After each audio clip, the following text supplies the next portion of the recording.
Então, boa noite para todo mundo, sejam bem-vindos aí. Mais um estudo de terça, graças a Deus. Dessa vez a gente vai falar de Shelar e não necessariamente vai ser uma continuação do assunto da semana passada, mas a gente vai entrar em algumas coisas que foram citadas, se eu não me engano, semana passada. Mas essa semana é uma daquelas semanas que são difíceis pra gente, né? Assim como a gente fala do bezerro de ouro, agora a gente vai ter uma história que é, se não tão difícil, é igualmente difícil, ou é igualmente difícil, ou é um pouquinho menos ou mais, dependendo do ponto de vista, né? Talvez a transgressão tenha sido um pouquinho menor do que a do bezerro, mas o efeito é maior, efetivamente, né? Que hoje a gente vai falar especificamente do rei Tameraglim. Na verdade, não necessariamente disso, mas a gente vai citar essa ideia e vai dar uma olhada nos quais são os ecos e o que é que isso quer dizer pra gente no fim das contas, né? O que é o rei Tameraglim? O rei Tameraglim são aqueles 12 espias, na verdade, que são enviados para a terra de Israel para fazer o reconnaissance, né? Para ver o que é que tá rolando lá e para trazer o relato, né? E aí, no caso, 10 dos 12 voltam com o que a gente chama de diberá, né? Palavras ruins ou ditos ruins, um relato ruim, justamente sobre o que eles viram, né?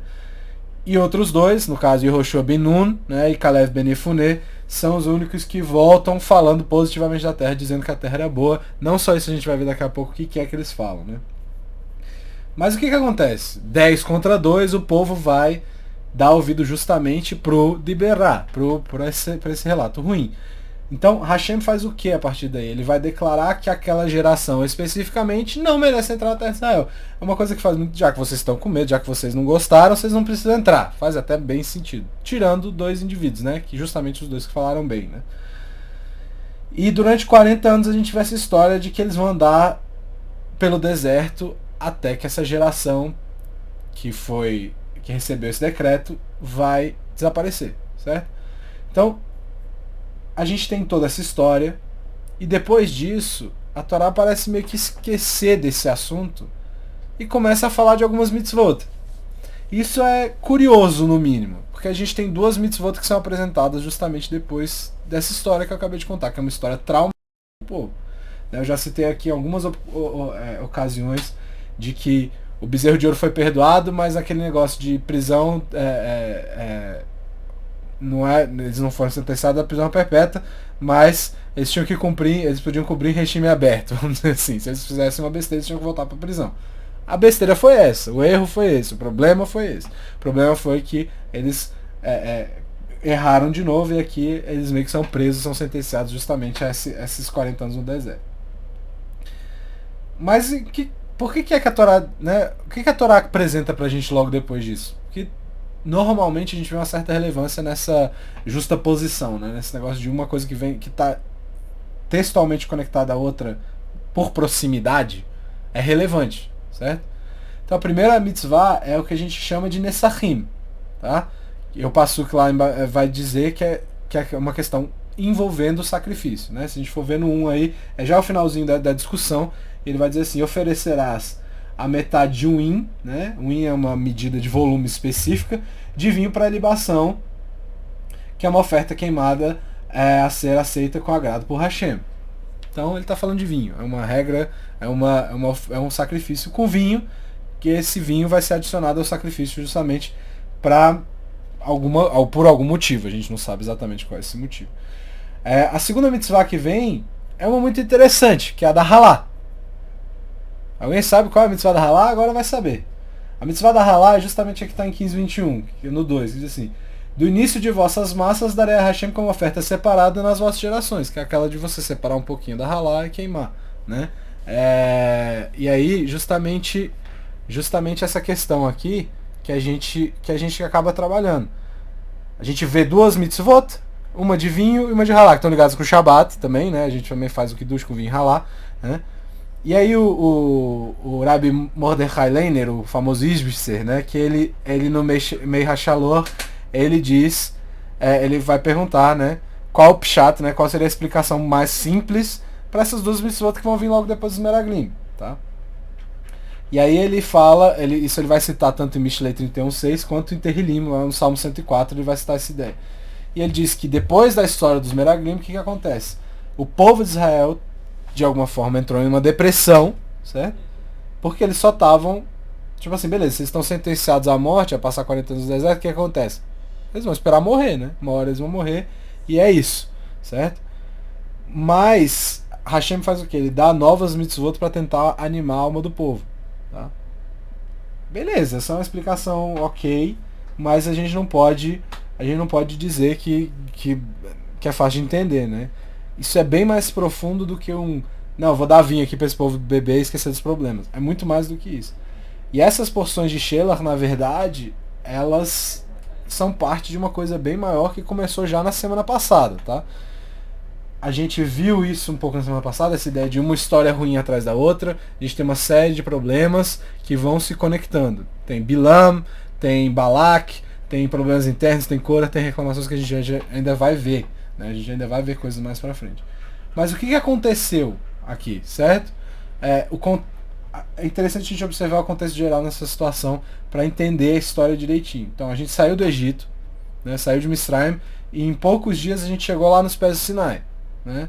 Isso foi em Rosh Chodesh Sivan, e aí a gente passa um ano, quase um ano menos 10 dias lá no Sinai, até que, beleza, tá tudo jóia, tá todo mundo estudando, todo mundo aprendendo, não tem problema nenhum. Até que a gente chega em Behalot Erra, para a semana passada. E agora, as pessoas estão falando, estão reclamando, estão fofocando, começa a aparecer rebelião e tudo mais. E a gente tem um conceito muito forte dentro do judaísmo, que eu já citei aqui algumas vezes, que é justamente a origem, o começo de uma coisa está relacionada à raiz daquele problema, certo? A primeira vez que aquela coisa aparece está relacionada diretamente com aquele problema. E o que tem no deserto, especificamente, que faz tudo isso acontecer em basicamente 3 dias? Em 3 dias, tudo que estava bem se quebra. 3 dias de viagem, a gente tem o Rei Meraglim e aí acaba toda a história, certo? Então primeiro a gente tem que ir até o problema no Midbar. Qual que é a primeira dificuldade do deserto? Né? Para que a gente possa, se a gente fizer isso, a gente pode depois entender o que acontece depois, o que vai acontecer depois, mais para frente. Na paraxá anterior à semana passada, o primeiro problema que surge qual que é? Número 3 aqui está citando essa ideia. O Urash vai explicar basicamente. E o povo se queixava aos ouvidos de Hashem, e Hashem escutou e acendeu sua ira, e ardeu neles o fogo de Hashem, e queimou parte dos indignos que havia no acampamento. E aqui o Rashi traz uma explicação que é bem interessante, que ele usa esse termo, tá aí, kimitonenim, né? Que é o como, né? Basicamente, o Rashi vai explicar, tá em negrito aí no hebraico. O termo mitonenim, no caso, explica a ideia de pessoas procurando um pretexto, ou seja, estão procurando um motivo para reclamar, tá? Então eles buscam uma forma de separarem-se dos preceitos do onipresente, ou seja, tipo, eles estavam reclamando de ter cumprido mitzvah. Foi um comentário que alguém fez no final da semana passada, certo? Aí ele vai, e aí essa é a mesma expressão que é usada na narrativa de Shimshon, né, de Sansão. Então o primeiro problema, segundo o Rashi aqui, é justamente essa ideia. Né? São conceitos diferentes, né, com uma ideia aqui de tentar salvar Israel, inclusive. Eles não queriam morrer. Né? Eles viram o lado negativo e eles tentaram trazer algo positivo a partir disso, mas, né, eles estavam reclamando de uma coisa muito específica. Né? E aí, onde que está isso em Shimshon? Né? No caso, em Shofetim, né, Juízes 14:4, diz o seguinte: e seu pai e sua mãe, né, no caso dos pais de Shimshon, de Sansão, não sabiam que isso vinha de Hashem, porque ele procurava um pretexto, aí é a mesma palavra, toná, no caso, toné, contra os filisteus, por conta os filisteus dominavam sobre Israel naquele tempo, certo? Só um minuto aqui que o Zev tá nervoso, só um minuto aqui.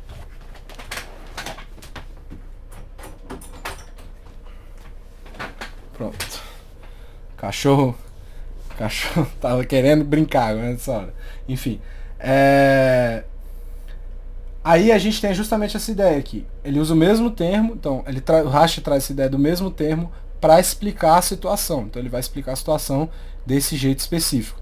Ele vai dizer, assim como Shimshon tinha um pretexto para atacar os Filistim naquela época, esse pessoal tem esse pretexto. E Urashi continua na explicação dele lá em cima, dizendo que esse pretexto foi ruim aos ouvidos de Hashem, ou seja, eles tiveram a intenção de que chegasse aos ouvidos dele e que ele demonstrasse incômodo, certo? Eles disseram: pobres de nós, estamos cansados dessa viagem, há 3 dias não descansamos dessa marcha preocupante, certo? Então uma reclamação, né, que basicamente está dizendo, tudo, nosso problema começa aqui. Nosso problema começa com essa reclamação específica, certo? E aí logo depois de Devarim, né, número 5 aí, a gente vai ver uma coisa bem interessante aqui. A gente tem a descrição do que é o deserto, efetivamente. Quem te conduziu, né, Devarim 8:15 diz o seguinte: quem te conduziu pelo grande e temível deserto em que há cobras, serpentes abrasadoras e escorpiões, lugar árido onde não há água. Quem fez sair para ti a água da rocha. Então aqui a gente tem uma descrição bem complicada, um lugar cheio de perigos, de cobras, serpentes, escorpião. E não é só uma coisa física, é um lugar de dificuldades espirituais, é um lugar de tumá, né, um lugar de impureza. E todas as paradas que o povo faz no deserto criam um novo problema durante esses 40 anos. E são 42 paradas no total.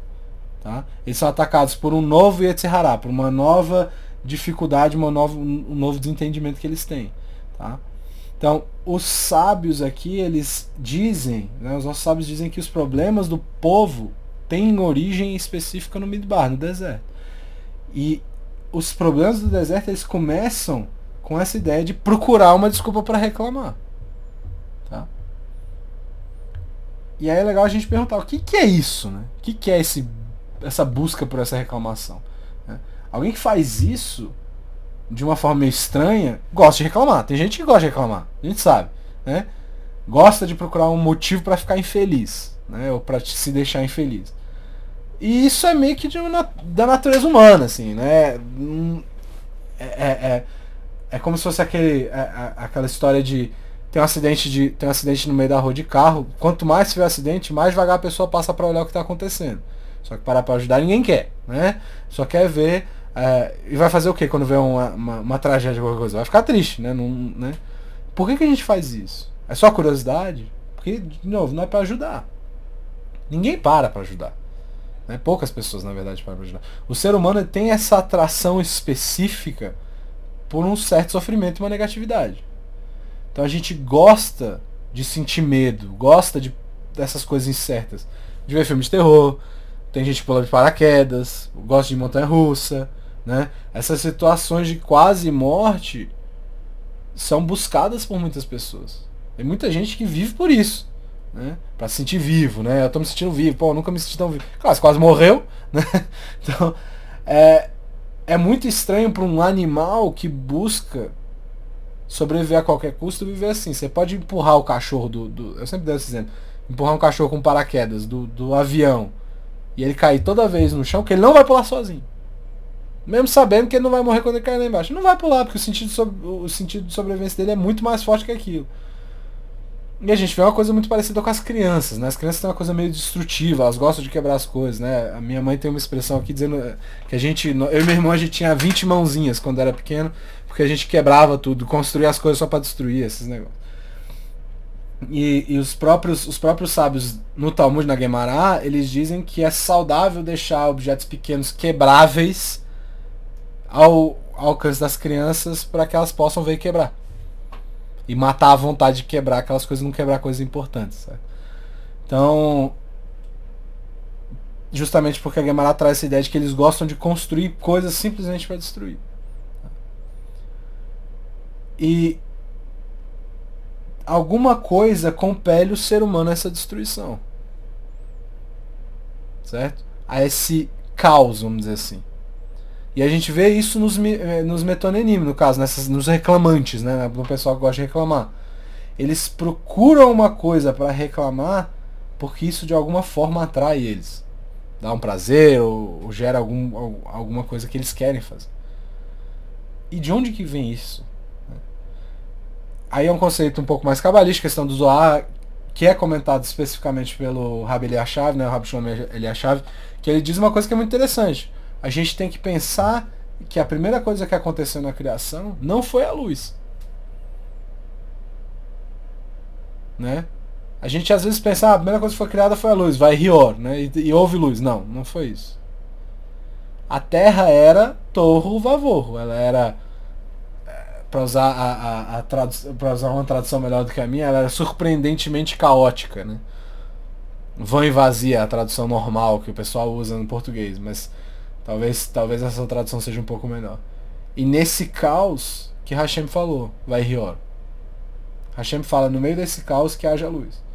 A gente tem um midrash famoso que inclusive é citado, né, nessa porção, que diz que Hashem criava vários mundos e destruía. Criava e destruía. Até que finalmente ficou uma versão que tem agora. E aí Hashem decidiu, não, agora vai ficar. Parece que ele meio que estava testando a situação, mas não é nada disso. De novo, nada é por acaso. Hashem não comete erros. Certas coisas são explicadas pra gente, que nem aqui, né? A gente vai ver daqui a pouco a ira. Não, a gente já viu, né? E acendeu no 3. E acendeu-se a ira de Hashem. Hashem fica irado? Não. Ah, mas por que tá dizendo assim? Hashem ficou bravo? Não. Era a reação da ação da pessoa. É o jeito de explicar que a pessoa não seguiu o que Hashem falou. É o jeito da Torá explicar que Hashem tem... Existe uma regra, a regra não foi cumprida, e existe uma reação a esse não cumprimento dessa regra. Hashem ficou bravo? Não. Certo? Mesma coisa aqui. Não foi por acaso. O Ari, ele diz que a gente não pode levar essa ideia dos sábios literalmente. É uma coisa espiritual, não é uma coisa literal. Esse conceito é um pouquinho difícil, então não sou eu que vou falar, eu vou explicar. Eu vou pegar a tradução do Sefer AD que eu peguei do Rabeli Chave e vou explicar o que é. Esse conceito de criar e destruir, para ele, é uma coisa que não é duradoura. Ela significa o quê? Que tudo no mundo foi inicialmente criado em um estado de desordem e caos. É só isso que isso quer dizer. Não é simples de entender, mas é isso que isso quer dizer. Tudo que existe nesse mundo foi criado nesse estado inicial caótico. Tá? E aí ele continua explicando que essas coisas foram criadas de uma forma muito complexa pra gente discutir isso abertamente. Mas, quando o universo foi criado nesse estado, ele durava como se fosse um segundo. Mas não tem tempo. O tempo foi criado no quarto dia. Como é que tem tempo? A gente está falando de um tempo antes do tempo. Então é uma ilustração, é uma metáfora, não é literal. Tá? E aí ele fala que por ele ter sido criado dessa forma caótica, o mundo especificamente, o mundo em si não consegue manter a própria forma. Ele se quebrava e ia se remontando, ele meio que encaixando e desencaixando, porque estava muito caótico. E essa primeira criação é a raiz da própria criação. E o que Hashem fez foi ordenar o caos. Quando ele fala, vai Rior e haja luz. A luz ordena, cria ceder, cria ordem. Certo? E o que é esse caos? Tem um exemplo que é brilhante, que é só você pensar assim, tá todo mundo tá aqui, não aqui, né? Tem uma galera no cinema, e aí começa a tocar o alarme de fogo. Não necessariamente está pegando fogo, mas todo mundo começa a se desesperar e só tem uma porta para sair. E é uma porta normal, igual uma porta de quarto. Se todo mundo tentar sair ao mesmo tempo, ninguém vai sair. Né? Isso é o caos. Cada um quer fazer o que quer. Sei lá, às vezes tem alguém que, não tô nem aí, vou morrer aqui queimado, né? Cada um faz o que quer e pronto, acabou. E é isso mesmo, em sua essência. Se eu quero sair, dane-se o que você quer. Né? Então o caos é isso. Ninguém sai pela porta, por mais que todo mundo queira sair. Se a gente tem uma coisa que é feita por várias partes, e cada parte decide que vai fazer o que quer, a hora que quer, isso é caos. Essa coisa não pode ter forma. Ela não tem como ser uma unidade. Né? Que nem, se a gente for pensar, do meu lado, átomos numa molécula. Se a gente pensar, a gente tem a molécula de água, que é essencial para a vida, o solvente universal, aquela conversa toda. Vamos supor que o oxigênio fala assim, não quero ficar aqui mais não. Pá, solta, não tem mais água? Mas alguma coisa faz com que essas três coisas fiquem juntas. É a força eletromagnética, não importa. Né? Eu tive um professor brilhante na época da UNB, que ele sempre falava assim, não, o mundo foi criado a partir do vetor, do campo vetorial infinito. Eu falei pra ele uma coisa que eu já tinha ouvido de um rabino. Você chama de campo vetorial infinito, eu chamo de Deus. Então, Aqui, essa ordem é necessária para que as coisas tenham forma. E o Vilna Gaon, o Gaon de Vilna, ele escreve que até o tempo foi criado a partir desse caos. Antes de existir uma ordem. Né? E como que seria isso? O tempo ordenado significa que agora são 8 horas exatamente. Do dia 21 de junho de 2022. O que vai vir depois? Vai vir 8 e 1 do dia 21 de junho de 2022. Essa é a ordem do tempo. Na hora que passar aqui o relógio avisa. Mas alguém tem dúvida que isso vai acontecer? Certo? E aí qual que é o caos nisso? O caos no tempo?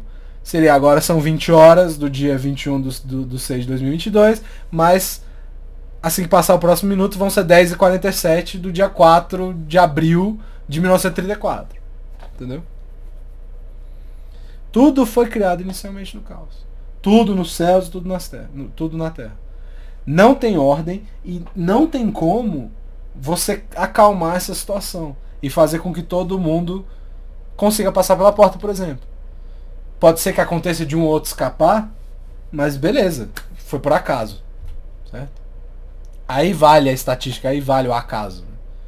Mas só que a gente tem que lembrar que tem Hashem, tem Deus. Então não tem acaso nessa conversa. E nesse caos, não tem como uma coisa durar. Até que vem a ordem. Vai Rior. E o que isso quer dizer? Ele pegou todos aqueles pedaços desordenados da criação e organizou aquelas coisas. A luz põe ordem, a luz traz ceder nesse caos. Ceder de novo é a palavra para ordem em hebraico. O mundo que a gente tem hoje é exatamente essa combinação daquele caos inicial com a luz que vai organizar todo o processo. Essa é a criação, o mundo que a gente tem hoje. Significa o que isso? Que os átomos percebem ou reagem a uma força que está agindo sobre eles, que mantém eles conectados, trabalhando juntos, para formar água que a gente pode beber e sobreviver. Aqui surgem esses termos torro, de caos e ordem, desordem, e tikkun. O torro é o caos, e de novo, a raiz desse mundo inicialmente é o caos. Mas sobre esse caos, Hashem coloca esse ceder que a gente chama de tikkun, que seria o conserto, né? Que organiza o caos. Beleza. E o ser humano? O que tem a ver o ser humano com essa história? Depois da ordem estabelecida, acabou? Não tá tudo certo? Resolveu? Não. Não mesmo. Mesmo que exista ordem no caos geral, Hashem só colocou uma quantidade de ordem suficiente para que aquela criação permaneça funcionando. Mas dentro da criação ainda existe esse caos inicial. Então, para que existe o ser humano? Qual que é o nosso trabalho aqui? É efetivamente finalizar o que Hashem começou. Mas a gente vai... Sim, nós temos essa parceria. Hashem fala isso o tempo inteiro. Por isso que ele fala para seguir as coisas. Porque tem um plano para dar certo. Se você for fazer o que você quiser fazer, você volta ao caos original. Hashem começa a organizar a criação, adiciona essa coesão ao mundo e uma certa porção de harmonia é criada a partir daqui. Moléculas funcionando direitinho, o tempo seguindo aquilo que a gente espera, ação e reação, regras da natureza. A gente tem uma expectativa sobre as coisas e essas coisas permanecem seguindo essa lógica porque é essa ordenação que a gente colocou. Mas dentro do ser humano, principalmente, não é assim. Principalmente se a gente falar emocional ou espiritualmente. Todo mundo sabe aqui. Às vezes, não é tão relevante fisicamente pra gente. Mas existem momentos nos quais as pessoas saem de uma alegria absoluta e 2 minutos depois elas estão absolutamente tristes.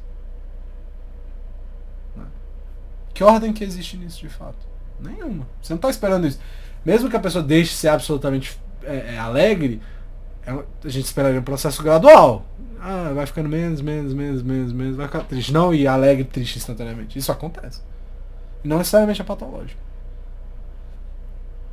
E as pessoas, Hasver Halila, que não acreditam em Hashem,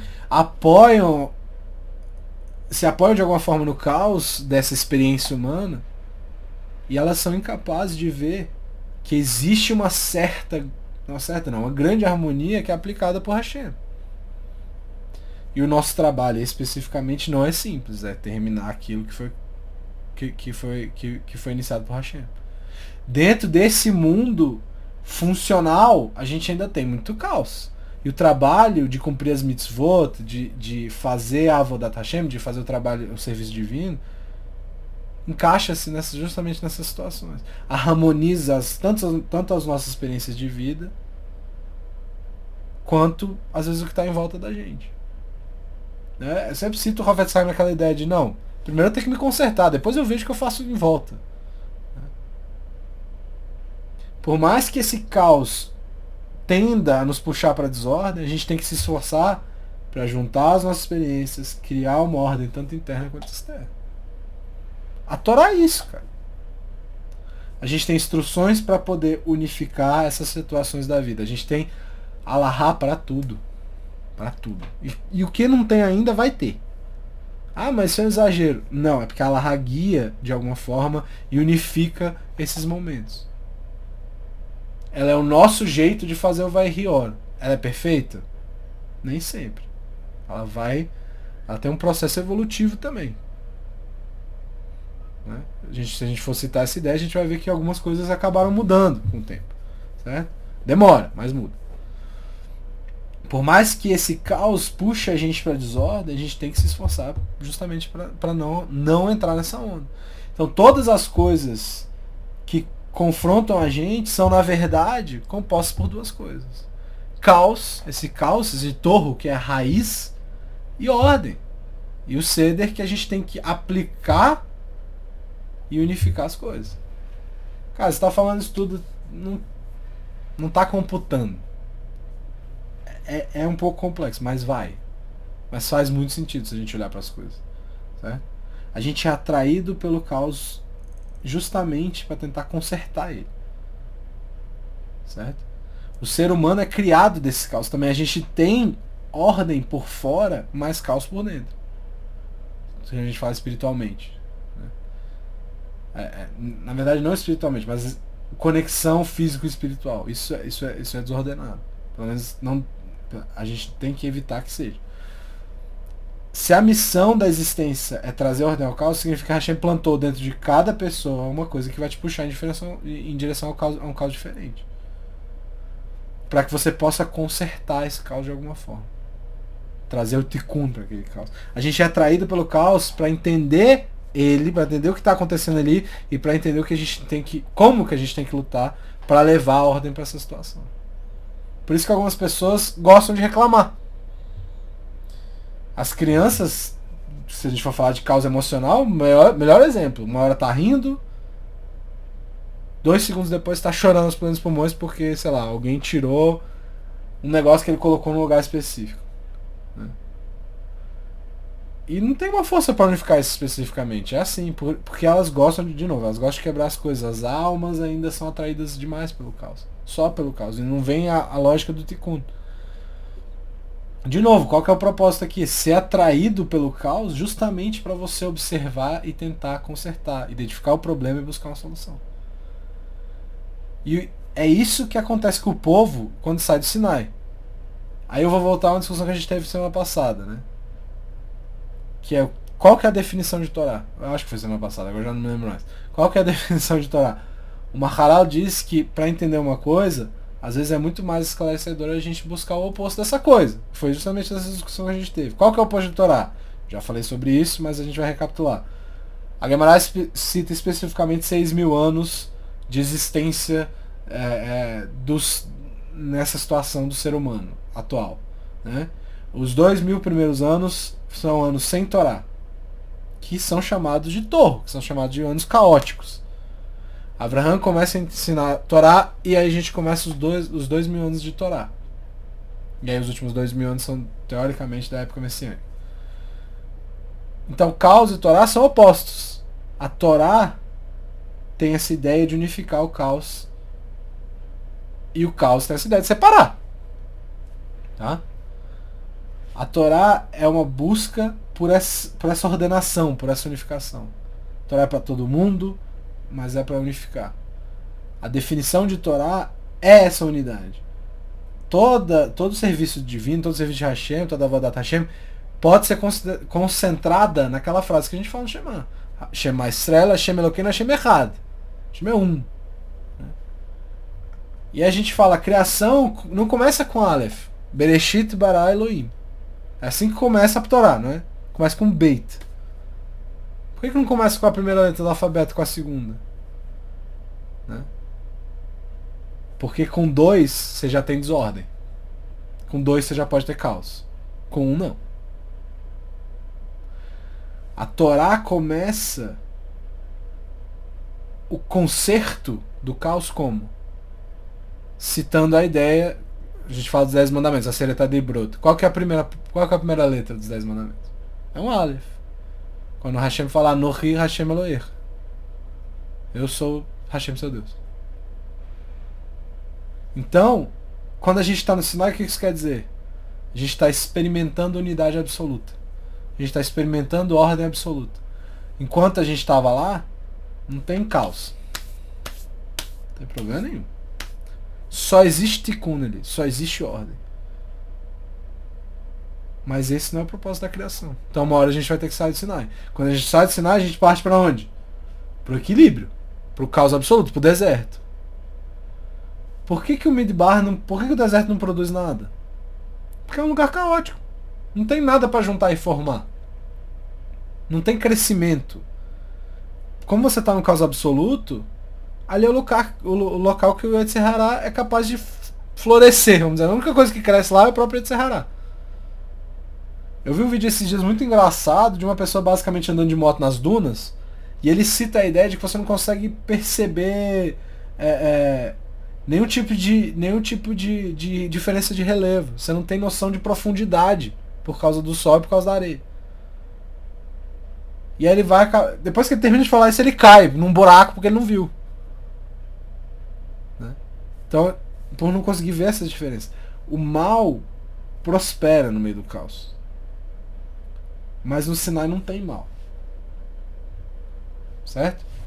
Só que quando a gente tá no meio do caos, a gente percebe mais o mal. A viagem no deserto tinha um propósito, levar o tikkun para aquele lugar, e principalmente para aquele povo entender como era lidar com o caos. Mas quando chega no deserto, o propósito, né, começa de fato, e a luz dá lugar para atração ao caos. O caos, a atração para o caos acaba virando o ponto focal da história. E o povo começa a partir daí a buscar uma coisa, buscar um monte de coisa para reclamar. Você fala que quem é que tá com saudade de pepino, cara? É brincadeira.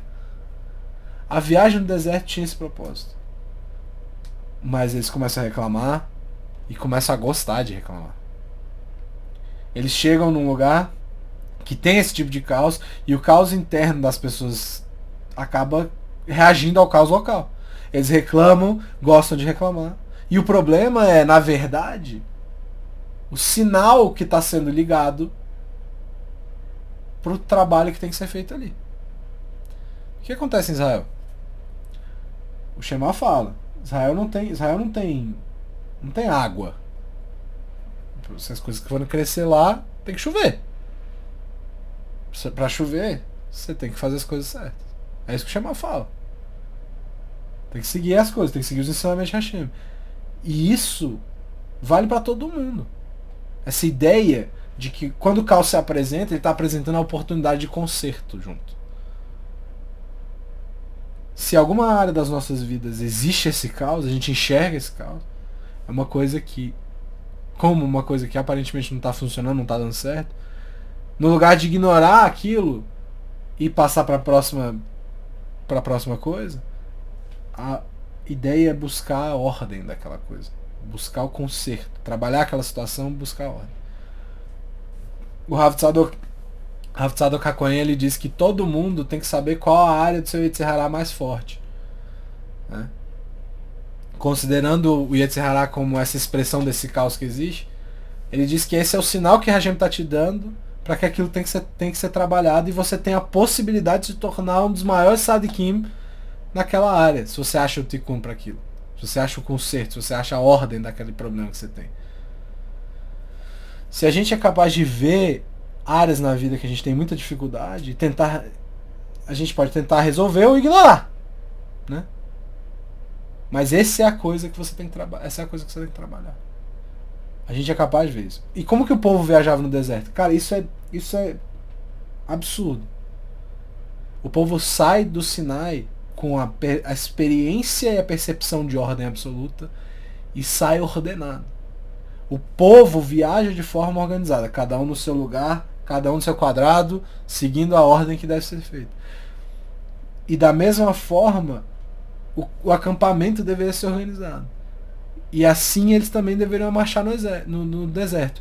E isso é muito interessante. A explicação para isso é viajar pelo caos, ou seja, pelo deserto, mas lembrando daquilo que foi, da harmonia do Sinai. Os sinais estavam todos ali. E até agora o povo está viajando pelo Midbar só há alguns dias e sentindo aquele caos, se segurando no Mishkan e no Sinai, tentando entender esse conceito e lutando contra esse Yetzirah gigantesco que está se apresentando na frente deles.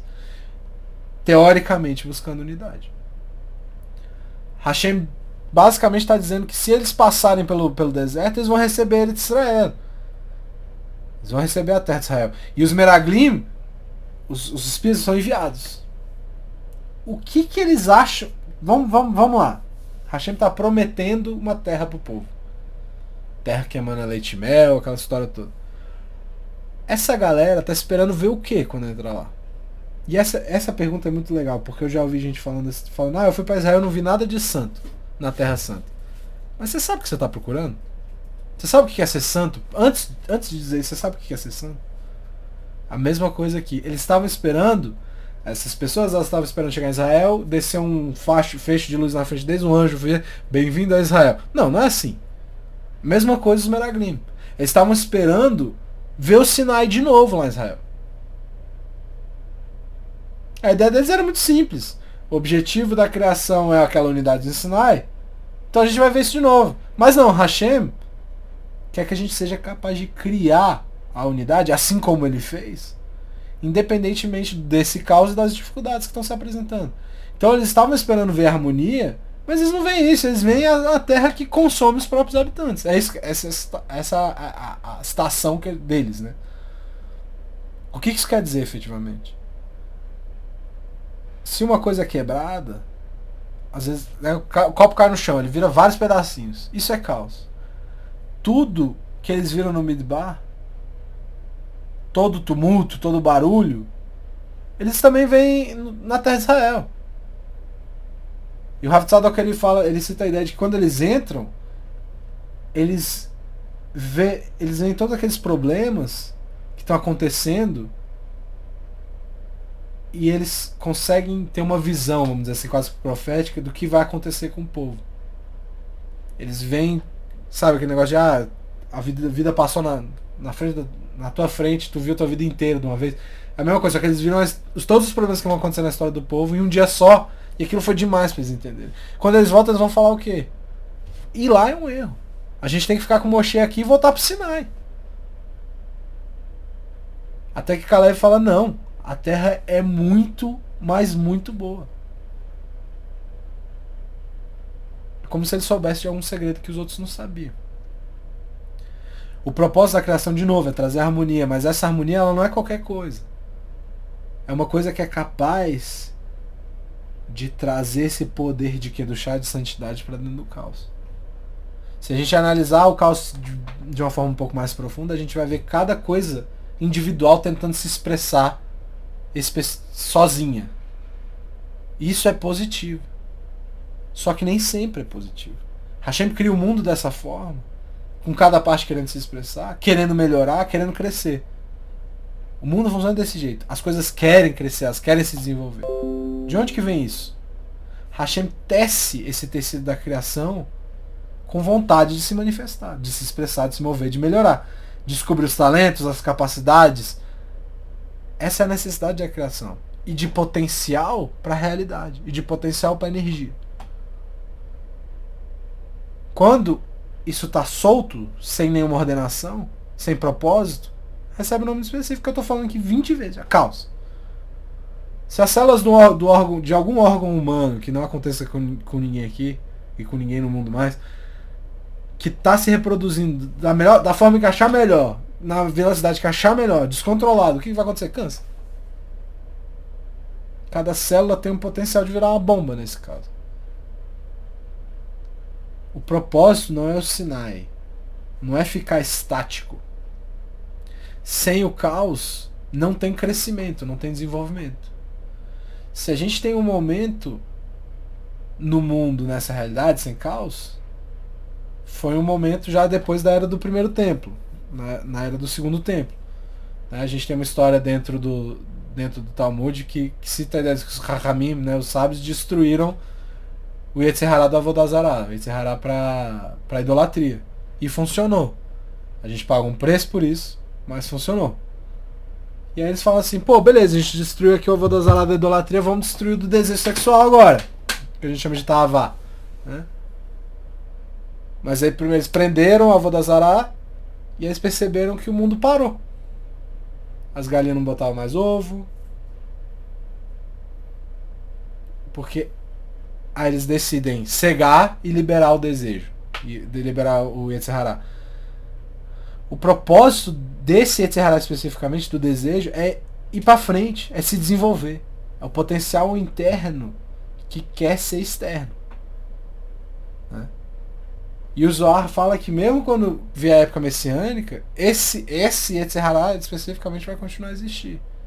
Mas vai ser uma coisa concentrada para alegria. Né? Que vai ser mais parecido com o próprio aprendizado de Torá. A primeira mitzvah que aparece na Torá, especificamente, é crescer e se multiplicar. É o primeiro mandamento porque resume o objetivo da criação, que é multiplicar, é crescer de alguma forma. Transformar o potencial em realidade e seguir em frente. E isso só pode acontecer com a pitada de caos ali no meio. Se a gente tem que organizar o caos, a gente tem que organizar o caos. E não fugir dele. O Yetzer Hará, ele é necessário para a criação. Hazal diz que no último dia Hashem chama a criação de Tov Meod. Enquanto todos os outros dias eram só Tov. Tov Meod seria muito bom. Enquanto os outros dias são só bons. Meod, para os nossos sábios, é uma referência direta ao próprio Yetzer Hará, que é o que faz ser um mundo muito bom. É o caos que quer se mover. E isso é vital para a criação. Não é o mundo que é estático.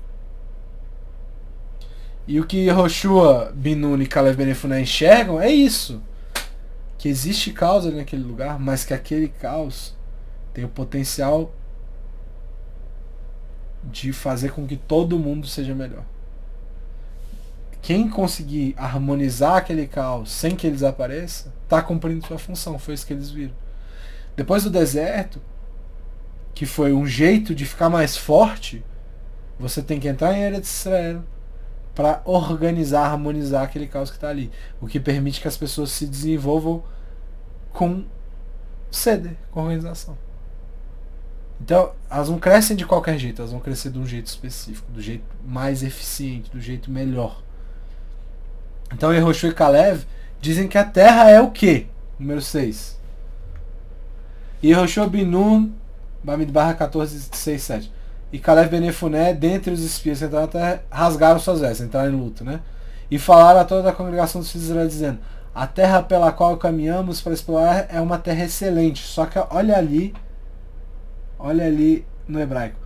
Otatová haaretz meod meod. Ela é muito, muito boa. De novo, o meod é o quê? É o Yetzer Hará, né? É muito bom. Mas aqui tem 2 meod. Então, Eretz Israel, que é o que tem um potencial que pode ser expressado da melhor forma possível. É meod, meod, é muito bom. Muito, muito bom. E o erro dos Meraglim, dos espias, é pensar que o Yetzer Hará é ruim. Só ruim. Ele pode ser muito ruim. Mas a própria Gemara vai falar assim: se você fosse escolher entre o Yetzer Hará e o seu Yetzer Tov, entre a sua inclinação para o mal e a sua inclinação para o bem para estudar, você estuda com sua inclinação para o mal, porque ela é muito mais esperta. Certo?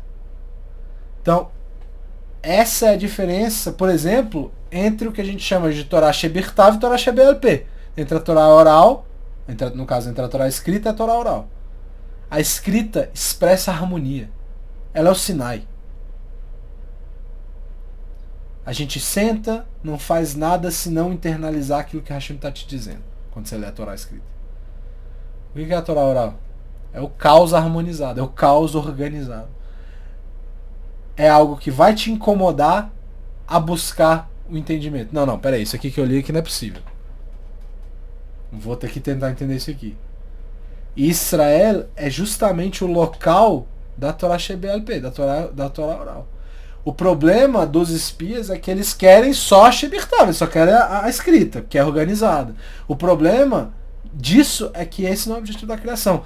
Hashem quer o quê? A Torá Shebelp. Ele quer a organização vinda de nós. Ele quer que a gente encontre essas desordens nas nossas vidas, e também com relação à Torá, e que a gente conserte isso de alguma forma, trazendo uma coisa nova e crescendo, criando. A luz sozinha não é nada. Ela precisa do Tohu e do Vavou para se expressar e para ter alguma coisa para organizar. Essa mistura gera o Tov Meod Meod. Cara, tem uma frase que é genial. Todo mundo sabe que crescer dói. Quando você é criança, você tem um monte de dor. Adolescente, você sente dor porque você está crescendo.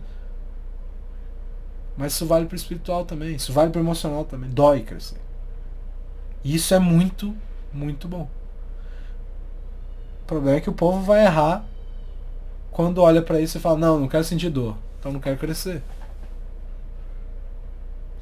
E por isso eles são punidos, e agora 40 anos de deserto.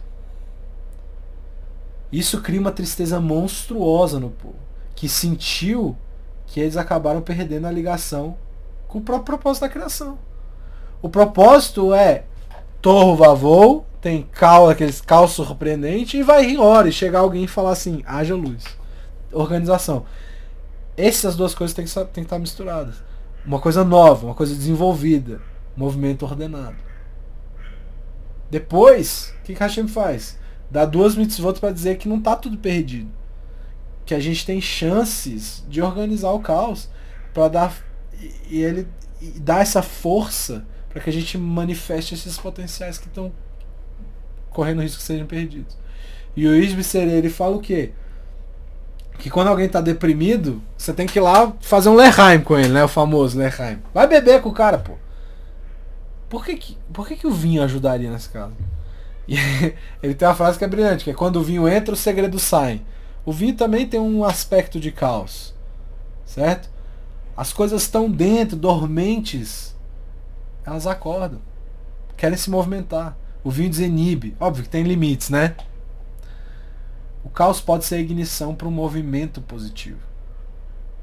E o vinho aqui está sendo usado especificamente para Avodat Hashem, para o serviço no templo. Isso é Hashem dizendo que o povo vai chegar na terra em que você pode desenvolver o caos interno e externo e ordenar aquilo, usar o Yetzirah para o bem. E depois vem o que? Halá. Halá começa com... Primeiro que quando você começa a misturar as coisas parece que vai dar tudo errado, né? Mas ela começa a ganhar forma. A massa inicial é meio amorfa, né? Não tem, assim, não segura muito a forma e tudo mais. Mas com o tempo, aquela coisa que não parece ter nada vira aquele pão bonito que alegra o Shabbat de todo mundo. Né? E a Halá passa por um processo de crescimento também. Para virar Halá. Ela tem que expandir, ser separada. Aí tem um novo caos. Ser separada, depois faz as tranças, ela tem que expandir de novo. E quando ela termina, ela deixa de ser pão e vira mitzvah. Ela cresce por causa do Yetzirah, mas ela cria uma mitzvah. Certo? É a mesma coisa que o Rav Tzadok falou, né? O local de maior dificuldade é o local que você tem maior potencial.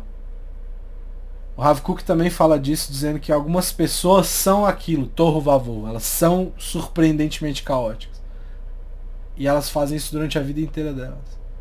E a missão dessas pessoas é especificamente desfazer o status quo. E ele diz que essas pessoas também fazem alguma coisa pela criação. Elas são o caos que levam ao Tikkun. Mas quando essas pessoas são levadas até a luz, ele diz o que sobre elas? Elas dão ao resto do povo a força para a vida deles. Então, eu espero que a gente possa aprender um pouquinho com essa paraxá que traz tanto remorso e tanta tristeza, e que a gente possa ver um pouquinho de possibilidade de trazer ordem para o caos, para todo mundo que é torro, vavor, possam ser levados a essa luz específica para dar força para a vida dos outros. Boa noite, pessoal. Espero que tenha sido tudo bem. A gente se vê semana que vem.